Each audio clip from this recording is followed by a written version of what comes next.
اعوذ باللہ من الشیطان الرجیم بسم اللہ الرحمن الرحیم اینما تکونوا یدرککم الموت۔ اب ظاہر بات ہے کہ قتال سے جی چرانے میں اصل سبب کیا تھا؟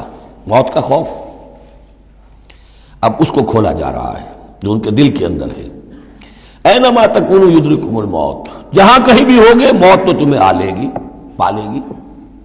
وَلَوْ كُنْتُمْ فِي بُرُوجٍ مُشَيَّدَةٍ، خواہ تم بڑے مضبوط فورٹیفائڈ دلوں کے اندر اپنے آپ کو جا کر محصور کر لو۔ بروج قلعے کے لیے آتا تھا، مشیدہ بہت مضبوط۔ وَإِن تُصِبْهُمْ حَسَنَةٌ يَقُولُوا هَٰذِهِ مِنْ عِندِ اللَّهِ۔ ان منافقین کا ایک اور طرز عمل دیکھیے، اگر مسلمانوں کو کوئی اچھی شے مل گئی، کوئی فتح ہو گئی، کوئی اور خیر آ گیا، حضور کی تدبیر کے اچھے نتائج نکل آئے، تو اسے حضور کی طرف منسوب نہیں کرتے تھے۔ کیا کہتے تھے؟ ان تصیبہم حسنۃ یقولوا ھذہ من عند اللہ، بڑا اللہ کا فضل ہوا، بڑا اللہ کا کرم ہوا، اللہ نے کیا ہے۔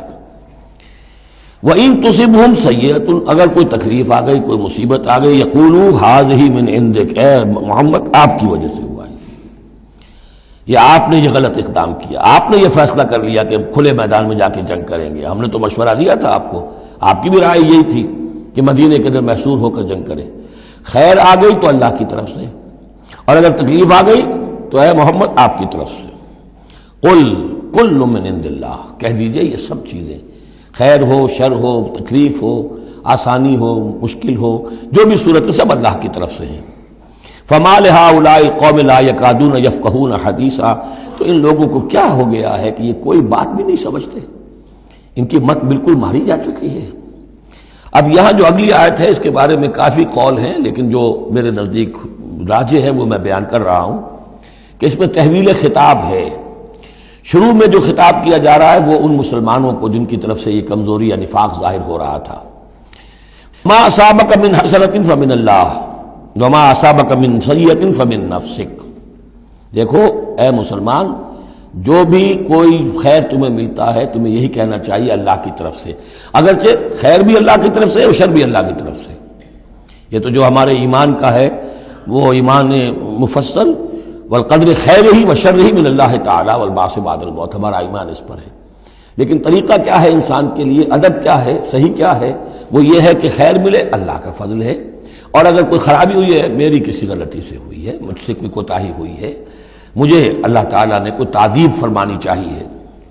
وَأَرْسَلْنَاكَ لِلنَّاسِ رَسُولًا، اور اے نبی ہم نے آپ کو تو لوگوں کے لیے رسول بنا کر بھیجا ہے۔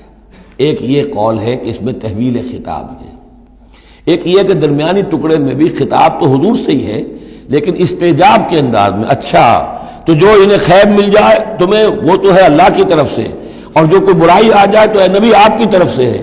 کیا بات یہ کہہ رہے ہیں جبکہ اللہ نے آپ کو تو رسول بنا کر بھیجا ہے؟ تو یہ دو تعبیریں ہیں اس کی، میرے نزدیک پہلی تعبیر راجح ہے۔ وَكَفَىٰ بِاللَّهِ شَهِيدًا، اور اللہ تعالیٰ کافی ہے گواہ کے طور پر یا مددگار کے طور پر۔ مَن يُطِعِ الرَّسُولَ فَقَدْ أَطَاعَ اللَّهَ، جو کوئی اطاعت کرتا ہے رسول کی، جس نے اطاعت کی رسول کی اس نے اطاعت کی اللہ کی۔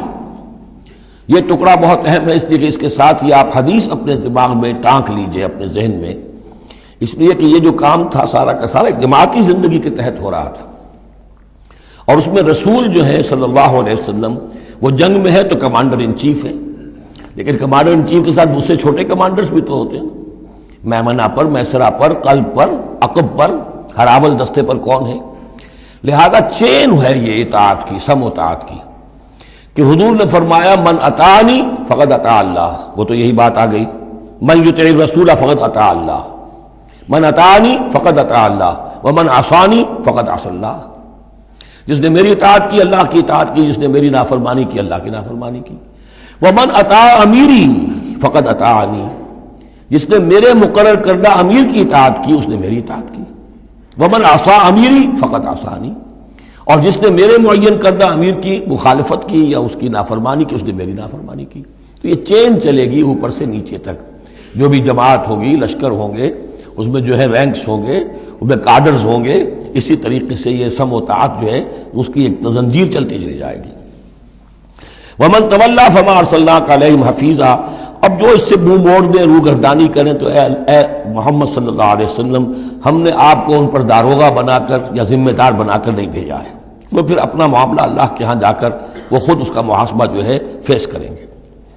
وَيَقُولُونَ طَاعَةٌ، اور ان منافقوں کا حال یہ ہے کہ آپ کے سامنے تو کہتے ہیں طاعہ، ٹھیک ہے آپ نے جو فرمایا قبول ہے، ہم اس پر عمل کریں گے۔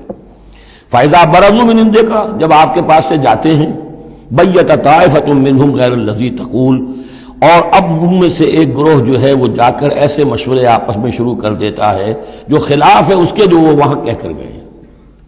سامنے تو ہو گئی، بعد میں جا کر جو ہے ریشہ دوانی، سازش۔ واللہ یکتب ما یبیتون، اور اللہ لکھ رہا ہے، نامہ اعمال ان کا تیار ہو رہا ہے، وہ جو بھی مشورے کرتے ہیں۔ فاعرض عنہم، تو اے نبی ان سے اعراض کیجئے، ان کو دفع کیجئے، چشم پوشی کیجئے، یہ کوئی نقصان نہیں پہنچا سکیں گے۔ اس میں بھی مصلحت یہ ہے کہ ابھی ان کے خلاف اقدام کرنا خلاف مصلحت ہے۔ جیسے ایک دور میں فرمایا گیا کہ ابھی فاعفوا واصفحوا، ان یہودیوں کو ذرا ابھی ان کی شرارتوں پر نکیر نہ کیجئے، جو کہہ رہے ہیں صبر کیجئے، اس لیے کہ ابھی اسی کے اندر مصلحت ہے کہ ابھی یہ محاذ نہ کھولا جائے۔ اسی طرح ان کے بارے میں کہا کہ آرزنو، ابھی ذرا کچھ عرصے کے لیے، یہاں الفاظ تو نہیں ہے وہ عرصے کے لیے، لیکن نتیجے کے طور پر، اس لیے کہ غزوہ تبوک کے بعد پھر حضور نے ان پر گرفت شروع کی، تو وقت آ گیا کہ اس کے بعد ان کے پردے چاک کر دیے گئے، جو پردے پڑے رہے تھے اب تک وہ پردے اٹھا دیے گئے تھے۔ فَأَعْرِضْ عَنْهُمْ وَتَوَكَّلْ عَلَى اللَّهِ، اور آپ اللہ پر توکل کیجئے، وَكَفَىٰ بِاللَّهِ وَكِيلًا، اللہ کافی ہے سہارے کے طور پر۔ یعنی ان کی یہ ریشہ دوانیاں، ان کے یہ مشورے، ان کی یہ سازشیں، یہ سب جو ہے پادر ہوا ہے، اور یہ سب نسیاں منسیہ ہو جائیں گی، آپ فکر نہ کیجئے۔ افلا یتدبرون القرآن، تو کیا یہ لوگ قرآن پر تدبر نہیں کرتے؟ پڑھتے تو ہیں، میں نے آپ سے کہا نا نمازیں تو وہ پڑھتے تھے، جو بھی منافق تھا اسے اس وقت نماز تو پڑھنی پڑتی تھی، ورنہ تو مسلمان نہ مانا جاتا۔ آج تو مسلمان مانے جانے کے لیے نماز ضروری نہیں ہے، اس وقت تو ضروری تھی، بلکہ عبداللہ ابن ابی تو پہلی صف میں ہوتا تھا، اور جمعے کے روز تو خاص طور پر حضور کے خطبے سے پہلے کھڑا ہو جاتا تھا اور اعلان کرتا تھا، لوگوں توجہ سے سنو، یہ اللہ کے رسول ہیں، اپنی چودراہٹ کے اظہار کے لیے کہ میں یہاں کا چودھری ہوں۔ تو وہ نمازیں تو پڑھتے تھے، قرآن سنتے تھے، لیکن افلا یتدبرون القرآن، قرآن پر تدبر نہیں کرتے۔ یہ قرآن ان کے سروں پر سے گزر رہا ہے، یا ان کے ایک کان سے داخل ہو کر دوسرے کان سے نکل رہا ہے۔ وَلَوْ كَانَ مِنْ عِنْدِ غَيْرِ اللَّهِ، اگر یہ اللہ کے سوا کسی اور کے پاس سے آیا ہوتا، لَوَجَدُوا فِيهِ اخْتِلَافًا كَثِيرًا، تو اس میں بہت سے تضادات وہ پاتے۔ اس پر غور کرو گے، یہ بڑا مربوط کلام ہے، اس کا پورا فلسفہ جو ہے بہت منطقی طور پر مربوط ہے، اس کے اندر کہیں کوئی تضاد نہیں ہے۔ صدق اللہ العظیم۔